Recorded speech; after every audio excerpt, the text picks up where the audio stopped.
시청자 여러분 안녕하십니까? 채널K 뉴스입니다.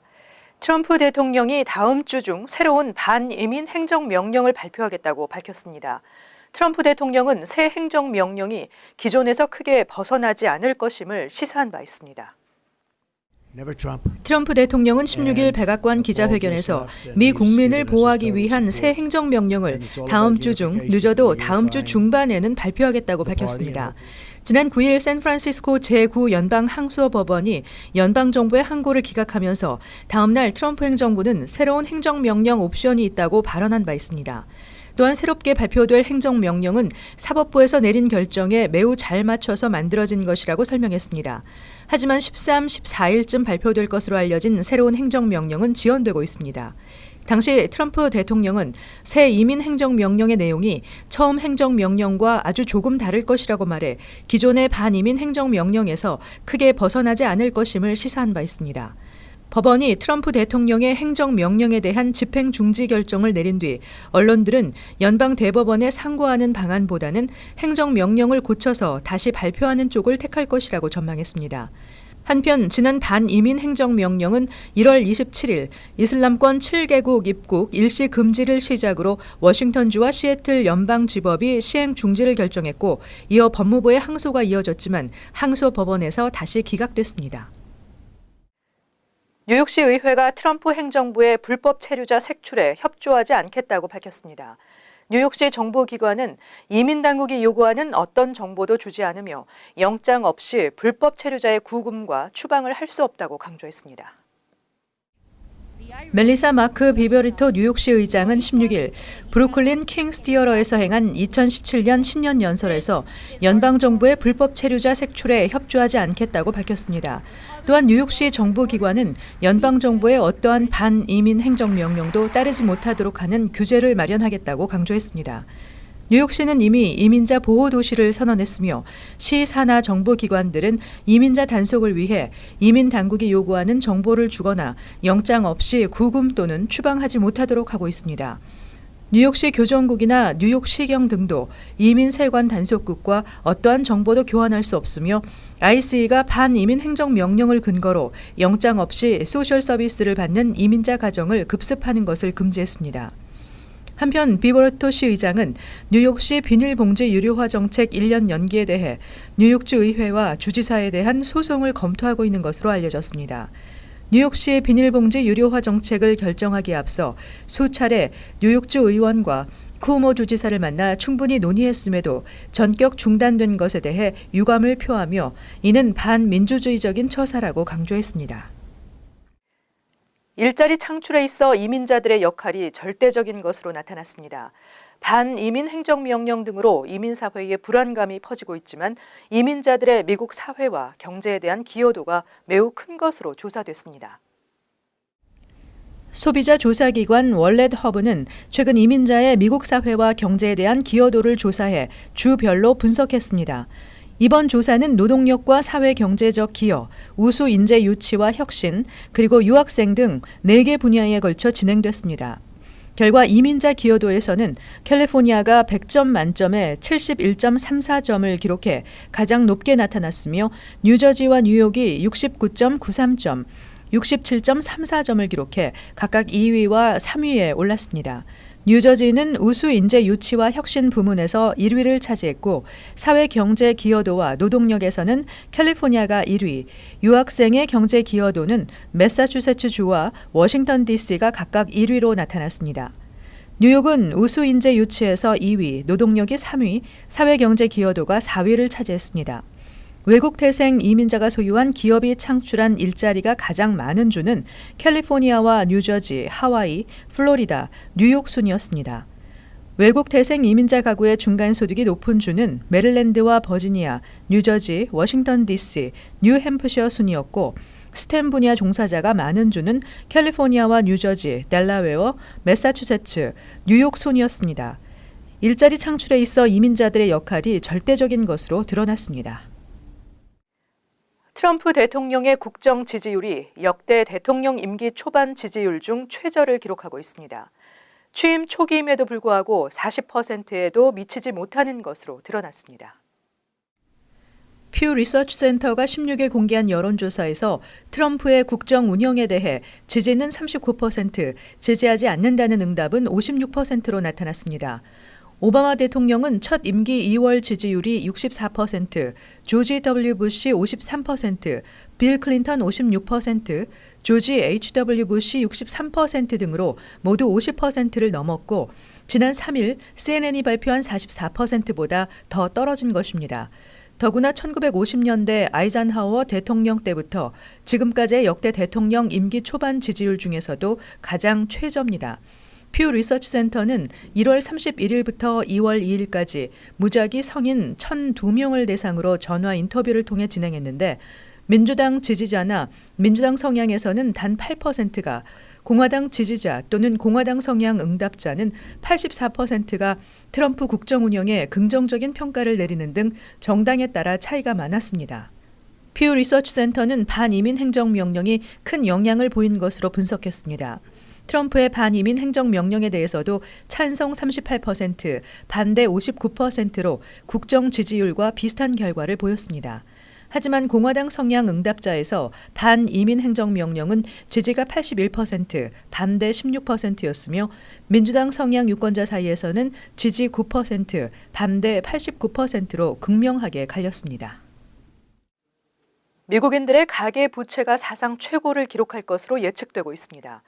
주택담보대출은 줄고 있지만 학자금 대출과 자동차 담보대출론이 증가해 글로벌 금융위기 때와 비슷한 수준까지 치솟았습니다.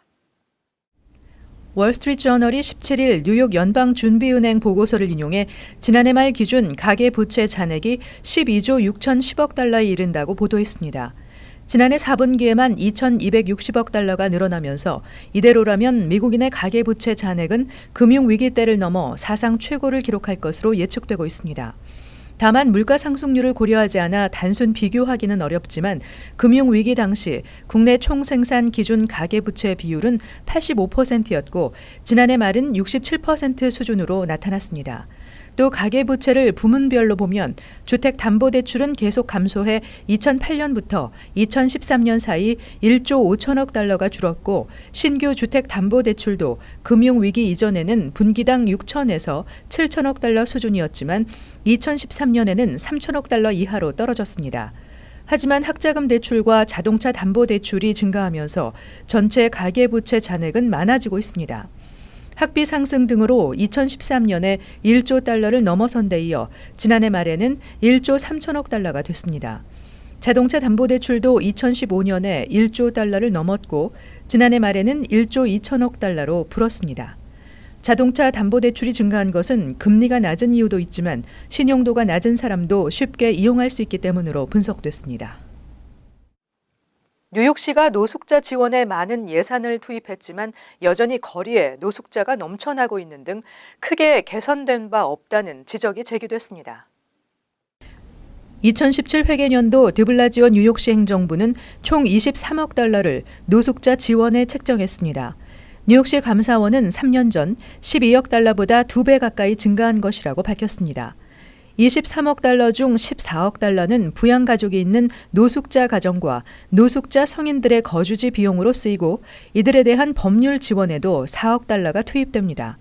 또 렌트 보조비로는 1억 8,800만 달러가 할당됩니다. 이에 대해 스캇 스트링거 감사원장은 과연 늘어난 예산에 따라 달라진 결과가 무엇인가라고 되물었습니다.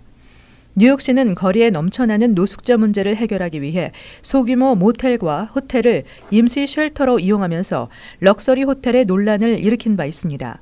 스트링거 감사원장은 노숙자와 그 가족들에게 그저 비싼 호텔을 제공할 것이 아니라 자생할 수 있는 서비스가 필요하다며 비판했습니다. 하지만 뉴욕시장실 측은 노숙자 정책에 효과가 있다고 반박했습니다. 노숙자 가족들을 위한 법률 지원 서비스로 퇴거율이 24%나 줄었고 렌트 보조로 5만 1,000명 이상의 노숙자가 영구적으로 살 수 있는 집을 마련하게 됐다고 밝혔습니다. 크리스티 뉴저지 주지사가 브릿지게이트 의혹과 관련해 다시 법정에 서게 됐습니다. 법원은 크리스티 주지사가 직권 남용을 한 설득력 있는 정황이 전달됐다고 밝혔습니다. 뉴저지 버겐 카운티 법원은 16일 열린 공판에서 크리스티 주지사의 브리지게이트 의혹과 관련해 직권남용 혐의에 대한 소송을 다시 진행하기로 했다며 오는 3월 10일 크리스티 주지사를 법원으로 출두할 것을 명령했습니다. 로이 맥기디 판사는 크리스티 주지사가 브리지게이트에 직접 관여했다는 정황에 대해 지난해 기소된 최측근 참모진의 증언이 설득력이 있다고 판단해 이 같은 판결을 내리게 됐다고 밝혔습니다. 맥기디 판사는 이어서 법원은 크리스티 주지사가 직접 개입해 정치적인 응징으로 포틀리 조지 워싱턴 브리지의 일부 차선을 고의적으로 막아 교통 체증을 유발시킨 것으로 믿고 있다고 말했습니다. 이에 따라 이번 소송은 새로운 국면을 맞게 됐습니다. 한편 크리스티 주지사는 뉴저지 주민에 의해 직권남용 혐의로 피소됐지만 지난달 버겐 카운티 검찰은 직권남용의 구체적인 정황이 드러나지 않았다며 기소하지 않을 방침을 밝혀 논란을 불러일으킨 바 있습니다. 최근 뉴욕주가 다리와 터널 통행료 체납 차량에 대한 단속으로만 모두 3,000건의 티켓을 발부했습니다. 연평균에 비해 기하급수적인 발부 건수인데요. 뉴욕주는 통행료 벌금 체납 차량에 대해 차량 등록 정지 조치에 들어갔습니다. 뉴욕주 경찰은 최근 주요 터널과 교량에 경찰들을 대거 투입해 대대적인 단속을 진행한 결과 2월 15일 현재까지 5,000건이 넘는 티켓을 발부했습니다. 이 중 통행료 체납 차량에 대한 티켓은 3,000장이 넘게 발부됐습니다. 대체로 통행료 체납에 대한 티켓은 연평균 50건가량인 점을 감안하면 기하급수적으로 늘어난 것입니다. 뉴욕 주정부는 통행료를 내지 않는 얌체 운전자들 때문에 매년 막대한 손실을 입고 있다며 단속 강화 계획을 밝힌 바 있습니다. 하지만 차량 운전자들과 지역 정치인들은 경찰의 집중 단속에 항의했습니다. 제프리 다이노이츠 뉴욕주 하원 의원은 경찰 인력이 남아돈다면 지역 순찰 강화와 범죄 현장에 투입해야 할 것이라며 경찰의 집중 단속으로 지역 주민들의 민원이 상당히 많은 상태라고 지적했습니다. 한편 뉴욕주는 지난해 1월부터 시행한 새 교통법규에 따라 교량과 터널을 이용하면서 상습적으로 5회 이상 통행료를 지불하지 않고 이에 대한 벌금을 계속 체납한 차량에 대해 차량 등록 정지 조치에 들어갔습니다. 이어서 LA 지역 한인사회 소식입니다. 캘리포니아주 주류 업소들의 술 판매 시간을 현행보다 더 연장하자는 법안이 상정돼 귀추가 주목되고 있습니다. 스캇 위너 캘리포니아주 상원 의원은 지난 14일 캘리포니아주 주류 업소들의 주류 판매 시간을 현재 새벽 2시에서 4시로 연장하고 이를 각 카운티와 시 당국에서 결정할 수 있도록 하는 법안을 상정했습니다. 위너 의원은 캘리포니아주 전역 모든 업소의 주류 판매 시간이 새벽 2시까지로 제한되는 것은 지역적 특성을 고려하지 않은 것이라며 주류 판매 시간이 연장된다면 지역 경제와 문화 활성화에 큰 도움이 될 것이라고 강조했습니다. 이와 관련해 지난 2013년 마클레노 상원 의원도 같은 내용의 법안을 상정했지만 통과에 필요한 찬성표를 얻지 못해 무산된 바 있습니다. 한편 현재 뉴욕과 시카고, 라스베가스에서는 이른 아침까지 주류 판매가 허용되고 있습니다. 한미 청소년들의 음악적 소통을 위한 연합 콘서트가 오늘 LA에서 열렸습니다. 한국초록우산 어린이재단과 아시아아메리카 심포니협회, DK 킴 재단 등 주최 측은 오늘 저녁 LA 윌셔 이벨 극장에서 한미 청소년들의 음악에 대한 꿈을 키워주고 문화 교류를 확대하기 위한 자선음악회 서울 밋 소울을 개최했습니다. 특히 이번 콘서트에는 에미상과 그래미상 수상 경력의 데이빗 베누아가 지휘를 맡았으며 유명 뮤지션을 비롯한 초록우산 드림 오케스트라 단원들이 초청돼 클래식과 재즈, 팝, 가곡, 국악 등 다채로운 음악을 선보였습니다. 한편 초록우산 어린이재단은 전 세계 어린이들의 권리를 보호하는 글로벌 아동복지 전문 기관으로 청소년을 글로벌 리더로 양성하는 다양한 사업을 펼치고 있습니다. 이어서 월드 리포트입니다. 트럼프에 대한 실망감 때문일까요? 오바마 전 대통령에 대한 관심이 식질 않고 있습니다. 실종된 오바마를 찾는다는 포스터까지 등장했습니다. 푸른 바다 위에서 탄탄한 근육을 과시하며 시원하게 물살을 가르는 한 남성. 서핑과 패러글라이딩을 합친 카이트 서핑을 즐기는 오바마 전 미국 대통령입니다. 대통령 임기 8년 동안 안전상의 이유로 수상 스포츠를 즐기지 못했던 한을 모처럼 맞은 휴가 동안 마음껏 풀고 있습니다. What does a former president do to relax? He learns to kite surf.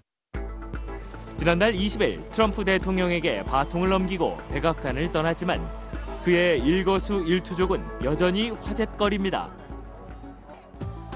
트럼프의 반이민 행정명령으로 나라가 두 쪽이 났는데 한가로이 물놀이를 즐기느냐며 야속한 마음을 드러낸 이도 있지만 오바마의 리더십을 그리워하는 사람들이 훨씬 많습니다.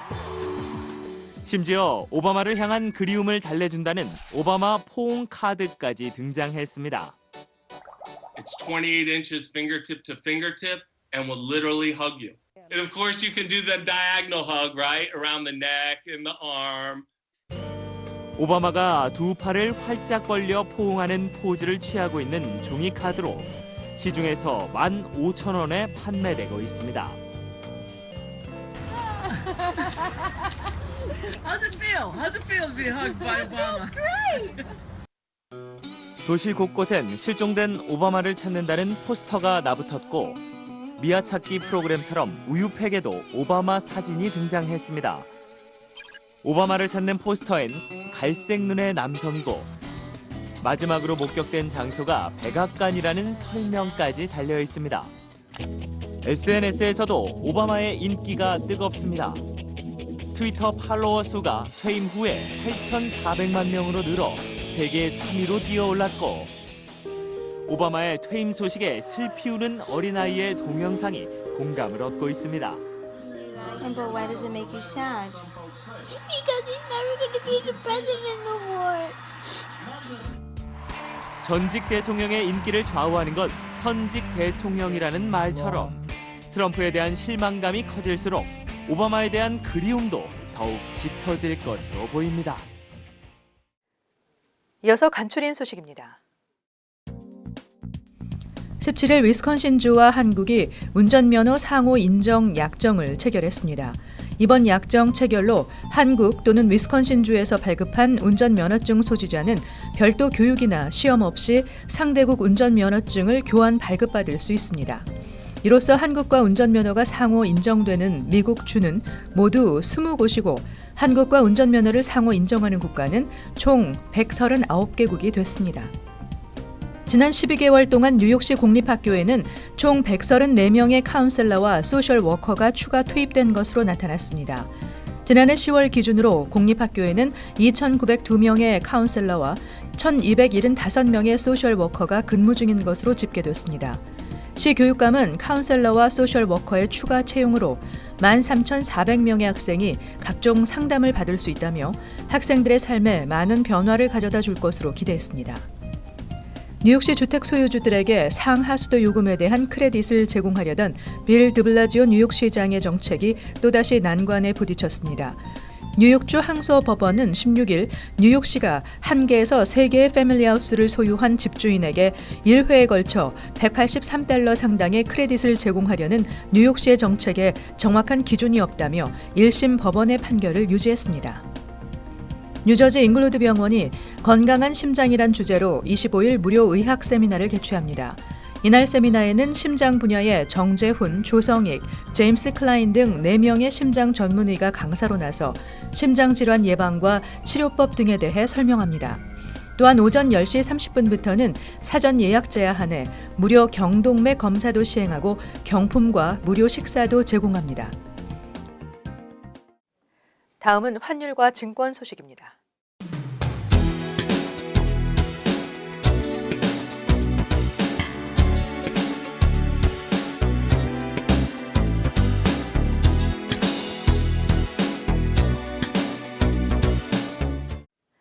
끝으로 날씨 전해드립니다.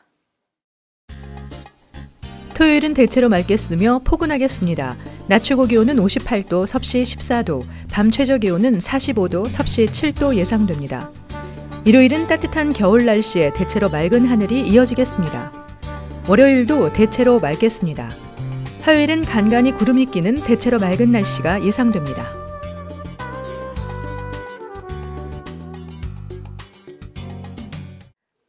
항상 여러분과 함께하는 채널 K 뉴스 여기서 마칩니다. 즐거운 주말 되시기 바랍니다.